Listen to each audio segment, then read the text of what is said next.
Στον απόϊχο των εκλογών για την ανάδειξη του νέου Προέδρου του ΠΑΣΟΚ έχουμε κοντά μας τον κύριο Πάνο Κολιαστάση, διδάκτορ πολιτικών επιστημών στο Ελληνικό Ανοιχτό Πανεπιστήμιο. Κύριε Κολιαστάση, καλησπέρα. Καλησπέρα.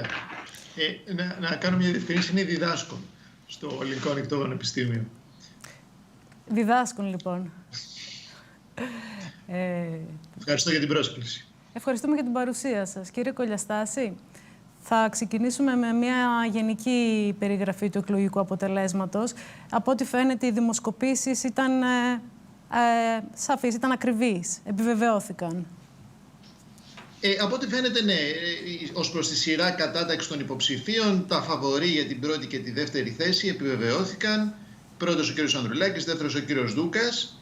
Αυτό το οποίο δεν είχε εκτιμηθεί με μεγάλη σαφήνεια είναι η οριακή πρόκριση του κύριου Δούκα στο δεύτερο γύρο, αν και με δεδομένο ότι τα δείγματα των δημοσκοπήσεων είναι αρκετά μικρά και άρα το περιθώριο στατιστικού σφάλματος είναι μεγαλύτερο από το σύνηθες, το συμπλην 3%, είναι υψηλότερο, φτάνει το συμπλην 5%.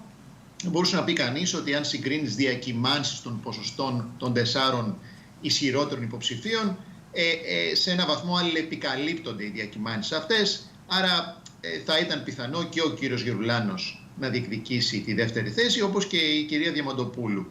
Τελικώς το ντέρμπι αφορούσε κυρίως τη μάχη μεταξύ του κύριου Δούκα και του κύριου Γερουλάνου, με την επικράτηση του πρώτου, η οποία από ό,τι φαίνεται οφείλεται κυρίως στην απήχηση που είχε στην περιφέρεια και όχι στην Αθήνα ή στην Αττική, όπου κατετάγει, αν δεν κάνω λάθος, τέταρτος συνολικά στην περιφέρεια της Αττικής και τρίτος στα εκλογικά τμήματα που δημιουργήθηκαν, που λειτουργήσαν στο Δήμο Αθηναίων. Κάτι το οποίο είναι, αν θέλετε, και ένα πολιτικό μήνυμα για τον ίδιο τον κύριο Δούκα, υπό την έννοια ότι διεκδίκησε την ηγεσία του ΠΑΣΟΚ, δηλώνοντας θα παραμείνει δήμαρχος Αθηναίων, κάτι το οποίο από ό,τι φαίνεται δεν έχει την έγκριση τουλάχιστον των μελών και φίλων του ΠΑΣΟΚ, τα δικαιώματα των οποίων ανήκουν στο Δήμο Αθηναίων. Στον Εύρωστος ο κύριος Γερουλάνος αναδείχθηκε πρώτος. Ναι, η αλήθεια είναι ότι ο κύριος Γερουλάνος είχε υψηλά ποσοστά σε μερικές περιφέρειες, όχι όμως τόσο υψηλά και σε τόσες πολλές όσες θα χρειαζόταν για να μπορέσει τελικώς να προκριθεί στο δεύτερο γύρο. Βεβαίως η διαφορά ούτως ή άλλως είναι μικρή, αλλά σε κάθε περίπτωση το τελικό αποτέλεσμα είναι αυτό που μετράει.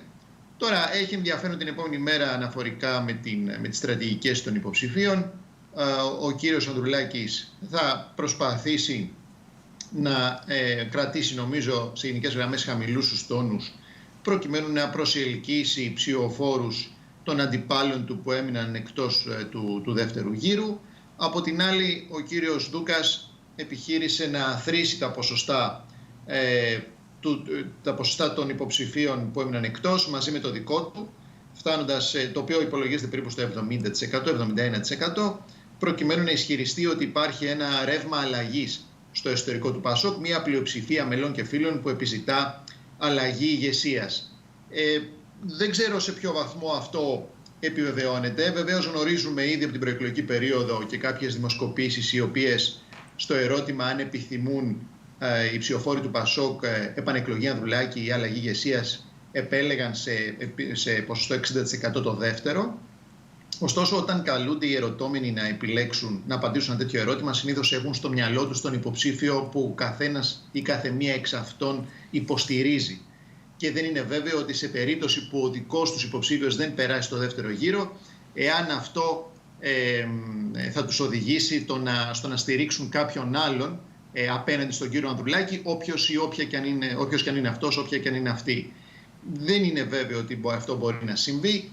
Πολύ περισσότερο δε όταν και με το Γερουλάνο και με τη Διαμαντοπούλου φαίνεται ότι ο κύριος Δούκας είναι σε πολιτική απόσταση. Η κυρία Διαμαντοπούλου έχει ένα πιο κεντρό στίγμα σε αντίστοιξη με αυτό του κυρίου Δούκα, το οποίο είναι μάλλον πιο αριστερόστροφο. Κοιτάζει περισσότερο προς το ΣΥΡΙΖΑ και την προσπάθεια να προσελκύσει ψηφοφόρους από εκεί. Ο κύριος Γερουλάνος επίσης έχει ένα πιο μετριοπαθές πολιτικό στίγμα Και το κυριότερο είναι ότι έχει υποστηρίξει κατά την προεκλογική περίοδο ότι ο επόμενος οδηγός του ΠΑΣΟΚ πρέπει να είναι βουλευτής για να έχει παρουσία ως αρχηγός του κόμματος στη Βουλή και επίσης να μην ασκεί ταυτόχρονα και τα καθήκοντα του Δημάρχου, καθώς κάτι τέτοιο είναι μάλλον ανέφικτο από πρακτική άποψη. Άρα από τα συμφραζόμενα της προεκλογικής ρητορικής μπορεί να συμπεράνει κανείς ότι δύσκολα οι ψηφοφόροι της Διαμαντοπούλου και του Γερουλάνου θα προσέλθουν μαζικά στις κάλπες και στο δεύτερο γύρο και δύσκολα θα στηρίξουν τον κύριο Δούκα σε σημείο ώστε να επιτύχει μια μεγάλη ανατροπή. Αλλά έχουμε ακόμα 6 μέρες περίπου μπροστά μας. Είναι αρκετός χρόνος στην πολιτική, ενδεχομένως να δούμε ανατροπές, αν και επαναλαμβάνω δεν είναι η ανατροπή το πιθανότερο σενάριο. Τώρα, εσείς ως πολιτικός επιστήμονα πάντα επιχειρείτε και μία ψυχολογική αιτιολόγηση. Πάμε λίγο από την πλευρά των ψηφοφόρων. Πώς δικαιολογείται αυτή την αθρώα προσέλευση, τη συμμετοχή στις εκλογές για την ανάδειξη του αρχηγού του ΠΑΣΟΚ? Κοιτάξτε, η προσέλευση θα έλεγα ότι είναι ένα νόμισμα με 2 όψεις. Δηλαδή, μία όψη λέει ότι το ΠΑΣΟΚ έχει τις προϋποθέσεις να σταθεροποιηθεί στα διψήφια επίπεδα που βλέπουμε σήμερα στην εκτίμηση ψήφου των δημοσκοπήσεων, δηλαδή περίπου στο 14-15%, καθότι η συμμετοχή ήταν υψηλότερη από ό,τι το 2021, φτάνοντας στις 300.000. Θυμίζω ότι 3 χρόνια πριν ήταν 272.000 στον πρώτο γύρο. Άρα η αυξημένη συμμετοχή προϊονίζεται κάτι θετικό. Η άλλη όψη του νομίσματος λέει ότι το ΠΑΣΟΚ βιώνει μια συνθήκη στασιμότητας, ειδικά εάν κανείς αξιολογήσει τον αριθμό των συμμετεχόντων σε σχέση με το πολιτικό περιβάλλον που ισχύει σήμερα και το πολιτικό περιβάλλον που ισχύει το 2021.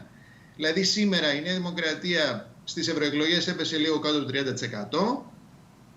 Στις μετεκλογικές δημοσκοπήσεις για τις βουλευτικές εκλογές παραμένει στα όρια του 30%. Άρα έχει υποστεί μια πολύ σημαντική φθορά. Ο ΣΥΡΙΖΑ έπεσε στο 15% στις ευρωεκλογές και τώρα στις δημοσκοπήσεις εμφανίζεται 5ος, δεδομένου και του αλληλοσπαραγμού που εξελίσσεται στο εσωτερικό του. Και επίσης στις ευρωεκλογές σημειώθηκε η μεγαλύτερη αποχή στην ιστορία των εκλογικών αναμετρήσεων της χώρας από τη μεταπολίτευση και μετά. Άρα θα μπορούσε να πει κανείς ότι το περιβάλλον το πολιτικό σήμερα για το ΠΑΣΟΚ είναι πολύ πιο ευνοϊκό και θα περίμενε κανείς, αν όχι μια έκρηξη συμμετοχής, τουλάχιστον μια πολύ αισθητή ενίσχυση. Κάτι το οποίο δεν επιβεβαιώθηκε. Η προσέλευση κινήθηκε γύρω στις 300.000, άρα λίγο παραπάνω από το 2021. Κάτι το οποίο δείχνει μια αίσθηση του κόσμου, αν θέλετε, και αποστασιοποίησης σε σχέση και με το ΠΑΣΟΚ αλλά και ευρύτερα το πολιτικό σύστημα, και ενδεχομένως μια επιφύλαξη και μια δυσπιστία κατά πόσο μπορεί να προκύψει από το χώρο της κεντροαριστεράς μια πιστική εναλλακτική πρόταση. Ωστόσο, σε κάθε περίπτωση, με δεδομένο ότι οι υποψήφοι που συμμετείχαν στη μάχη για την ηγεσία έχουν διαφορετικούς σε έναν βαθμό ιδεολογικούς προσανατολισμούς, πιο κεντρό η κυρία Διαμαντοπούλου, πιο αριστερόστροφος ο κύριος Δούκας και ο κύριος Ανδουλάκης βεβαίως με τον κύριο Γερουλάνο επίσης, με το δικό τους στίγμα. Αυτό καταδεικνύει μια εικόνα πολυσυλλεκτικότητας που αρχίζει να αποκτά και πάλι το ΠΑΣΟΚ και στο βαθμό που αυτό το στοιχείο χαρακτήρισε το χαρακτήρισε ως δύναμη εξουσίας προκρίσης, ενδεχομένως είναι κάτι θετικό που μπορεί να διαπιστώσει κανείς και στο βαθμό που η επόμενη ηγεσία καταφέρει να το διατηρήσει σε βάθος χρόνου, να μπορέσει σταδιακά να καταστήσει το κόμμα της κεντροαριστεράς ξανά ανταγωνιστικό για την εξουσία. Μάλιστα. Ευχαριστούμε πολύ για την αναλυτική εξήγηση. Κύριε Κολιαστάση, ευχαριστούμε θερμά. Ευχαριστώ πολύ και εγώ. Ευχαριστούμε πολύ.